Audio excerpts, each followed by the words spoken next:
tervist! Meeldivad uudised sarjast oma väikluse ja rumaluse otsingutel. Vaadates oma psüühilist energiat,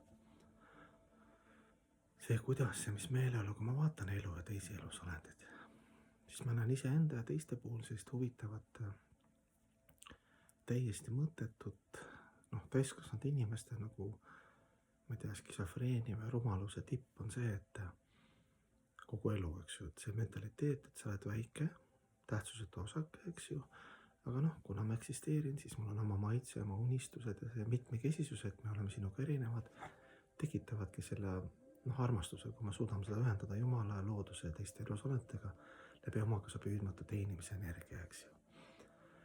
Ja ühtepidi, eks normaalne, et mina näen asju nagu omamoodi, et sina näed omamoodi ja see on imeline. Aga kui sa vaatad nagu sügavamalt, siis see, mis attitude ja meeleoluga me alateadlikult siis vaatleme seda elu, eriti internet on selleks hea. Et internetis keegi paneb mingi asja ülesse ja siis on kommentaar, et keegi ütleb, et ei, see ei ole see või see ei ole õige või mulle see ei meeldi. Keegi kirjutab netis, mulle see ei meeldi. Või on siis usu ja religiooniga samamoodi, et selline meeleolu alateadlikult, see Krishna värk on kõige parem värk või kristlased samamoodi. Või siis internet on täis erinevad religioonide liikumiste videosi, et ma olin ennem see ja siis ma leidsin selle. Ja siis kõik ütleme, et paned üles, et see inimene leidis minu liikumise, et ta on nagu õnnelikum, et ennem kõik, mis selle oli jama. Et see on selline sügav hälve ja haigus, et esiteks kedagi ei huvita. Kui võtad ajaloolises ja siis matstaapses mõttes, eks ju, siis see, mis sina arvad ja mina arvan, see esiteks midagi muuda, meil on valikuvabadus nii arvata, aga see, kuidas me seda esitleme või mis meeleoluga me vaatleme kõik, kui me ütleme oma siis sellise seisukoha, see on nii, esiteks me ise muudame oma seisukohta kogu aeg elus, eks ju, täna on nii, homme naa. Teiseks, see lihtsalt näitab, kui kehalises kontseptsioonis ja kui piiratud me oleme siis oma selles 3 mõõtmes. Kui me väitleme hästi kõva häälega, et see on nii, sa võid väidelda, eks ju. Ega see praegu puhtalt negatiivne olla. Aga kui sul sisemine meeleolu, et see on õige, see on kõige parem ja see on ainus tee ja kui seal kõlab sellist värvingut, siis tegemist on raske haigusega.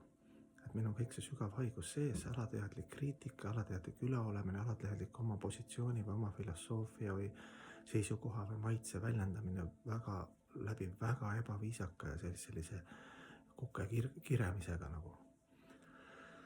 Et see tuleb iseendas üles leida teistes, kaastundlikult vaadelda, et ega see, võib-olla see tekitabki siin materiaalses maailmas selle konflikti kuni sõdadeni välja, et minu religioon, kuidas sa aru saad, nii on õieti.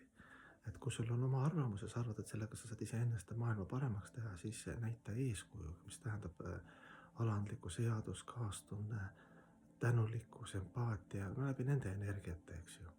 Ja siis inimesed ise tulevad taha sulle, kas see on sinu partei või lood oma mingi kogukonna või vennaskonna, et see on okei.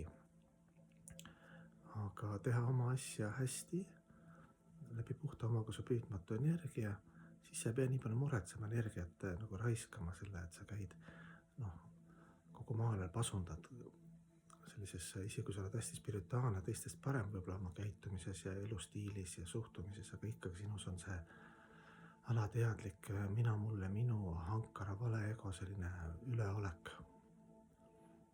Kõige peenem haigus iseenda pool ma näen ka.